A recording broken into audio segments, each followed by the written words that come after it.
In the future, Earth goes through an ecological collapse after humans go too far with their experiments on genetically modified entities.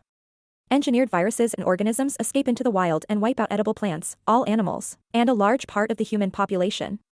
An oligarchy now thrives in enclosed cities called citadels while everyone else struggles to survive, and in order to acquire food, these people rely on seeds traded by the citadels that are coded to produce only one harvest.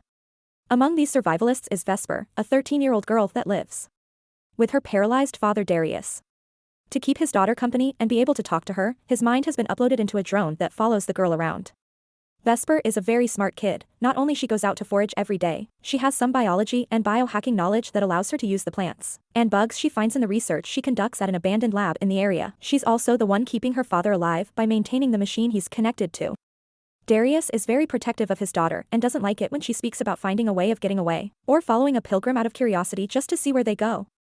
One afternoon, Vesper returns home to find they've been robbed and the generator that powers the whole house, including Darius' machine, has been sabotaged. If she wants to keep her father alive, she has no option but to go to a nearby farm and ask for help.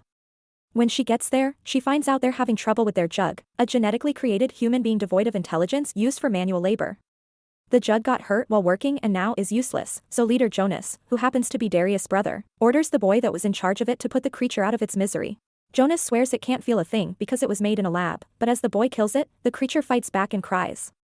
Once this disturbing show is over, Vesper approaches Jonas to ask for some bacteria to power the generator again, offering a blood donation in exchange. Blood is valuable because Jonas uses it to buy seeds from the citadels, but Vesper only comes to donate when she has an emergency. Once she grows up, her blood won't be useful anymore, which is the reason why Jonas wants her to come to live with them, promising to take care of her dad too. Vesper refuses though because she knows he wants to make her one of his breeders and he's always incredibly creepy, in the way he points out how much she looks like her mom, who left them a year ago. When the donation is done, Jonas refuses to pay Vesper with the corresponding bacteria, explaining he first needs to sell the blood and that it will take a couple of days. Darius won't survive that long without the machine and a furious Vesper tries to take her blood back, but Jonas catches her and kicks her out. Not willing to give up, Vesper comes back moments later and sneaks into the farm through a hole on the fence only she knows about. Jonas' assistant sees her but decides not to snitch on her, so Vesper gets to break into Jonas' lab and take the bacteria she's owed. While in there, she also takes the chance to steal some of the seeds Jonas has gotten from the Citadel. Speaking of the Citadel, while Vesper is on her way home, she can't help noticing one of the Citadel's gliders flying lower than usual. At home, Vesper fixes the generator before getting to work on the seeds, hoping she can make them fertile and such knowledge will get her a place in the Citadel. Darius tries to explain they'll never accept her no matter how smart she is, hurting Vesper and making her leave the house in tears. While running through the forest, she's shocked to find the body of Camellia, a woman whose clothes indicate she comes from the Citadel. She may be unconscious, but she's still alive regardless of all the plants currently feeding on her, so Vesper pushes all the organisms away and drags Camellia home, where she takes care of the wounds by using a synthetic patch she's made herself. Later in the evening, Camellia wakes up and overhears Vesper and Darius arguing over what to do with her. Vesper thinks she could take them to the Citadel, but Darius doesn't trust her and thinks they should leave her to die in the forest. Worried and scared, Camellia steals a knife from the kitchen and hides it under her pillow before Vesper comes to check on her. When asked, Camellia confirms that the glider Vesper saw yesterday crashed and she was in it. Her father was in there too, but they got separated and now she needs to find him. Camellia isn't healthy enough yet to walk but promises a reward for their help. Thus Vesper accepts to search for her father in the forest even if Darius doesn't approve. Over dinner, Camellia learns that Darius got hurt while serving the Citadel army and all they gave him was the drone, which is why he doesn't trust them. When suddenly Darius begins to have a seizure, Camellia helps by giving him a kiss, which immediately puts him to sleep. The next morning, Vesper begins her search and quickly finds the glider with Camelia's father Elias in it. Unfortunately, she isn't the only one there. Jonas and a group of survivalists arrive to check the crash too. Jonas approaches Elias and ignores his cries for help, opting instead to kill him for being from the Citadel. When Vesper tries to stop him, Jonas just pushes her away, although he gets suspicious over her reasons to care so much about a stranger. He also finds a woman's scarf inside the glider, indicating there's another passenger they need to find. Afterward, Darius suggests Vesper tell Camellia they found nothing and to inform the Citadel before Camellia does anything rash, or Jonas finds her, but the only transceiver is at Jonas' house. When they return home, Vesper lies to Camellia and promises to keep looking for her father the next day. Her wounds are doing better thanks to Vesper's synthetic patches, and since Camellia is so impressed by it, Vesper decides to trust her and show her her secret greenhouse where she keeps all the plants she's bioengineered herself. They all have different abilities and personalities, and Vesper is proud of them all, but she still wishes to find the right configuration to produce edible seeds. While Vesper is distracted by one of the plants, Darius approaches Camellia and says he knows there's no way she can take them to a citadel, but she should be kind because Vesper trusts her and this dream is everything to her. When they return home, Camellia asks Vesper about her mom, who left a year ago to join the pilgrims after she lost her voice. Pilgrims are people that travel in groups with veils over their faces scavenging old junk, but nobody knows why because they don't talk. Some rumors say that it's a virus that makes them pilgrims, which would mean Vesper's mom didn't have a choice. After Camellia confesses she never met her own mother, Vesper brings out a book with illustrations of animals she never got to see but Camellia did, so she shares her experience and teaches Vesper the noises they make. Knowing that the citadel can keep real animals, Vesper wonders why the survivalists aren't allowed to live there too, and Camellia explains the higher-ups worry that opening their doors would equal not having enough resources. Vesper thinks they could do the worst jobs instead of having to create jugs for it, but Camellia points out the citadel likes control and jugs don't fight back unlike people. Afterward, Vesper brings her mother's old instrument and gets to sing while Camellia plays it. The next day, Vesper sneaks into Jonas' house again to try to use the transceiver, but this time Jonas sees Darius' drone and captures it.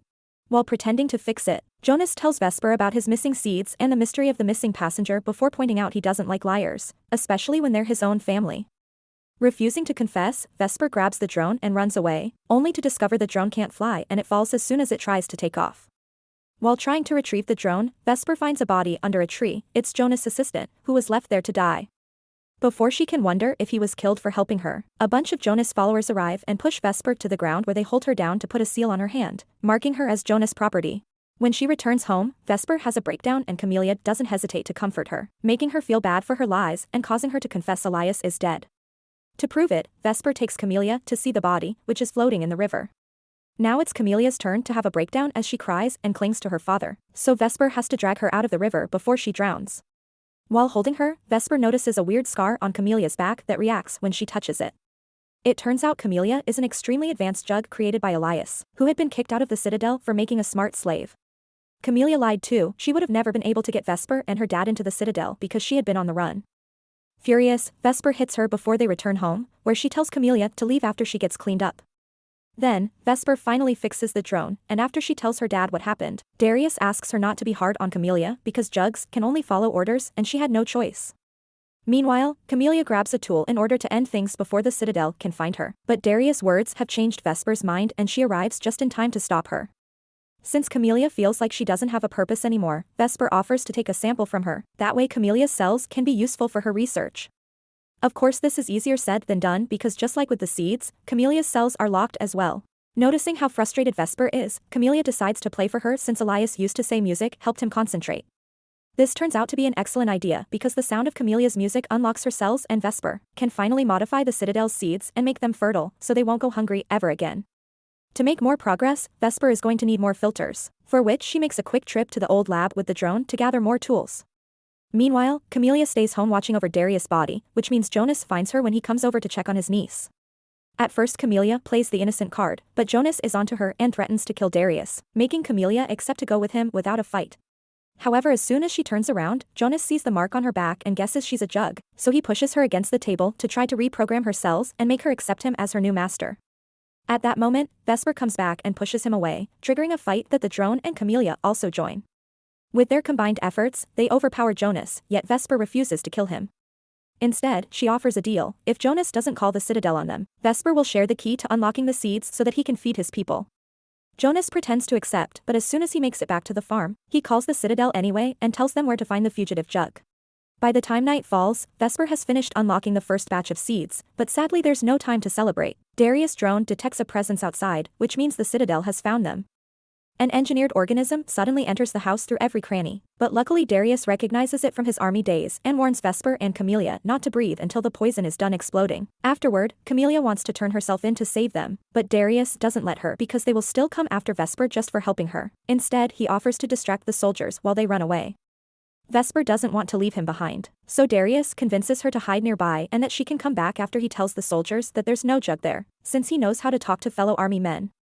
When the soldiers finally arrive, first they stop at Jonas' farm to kill him and his group.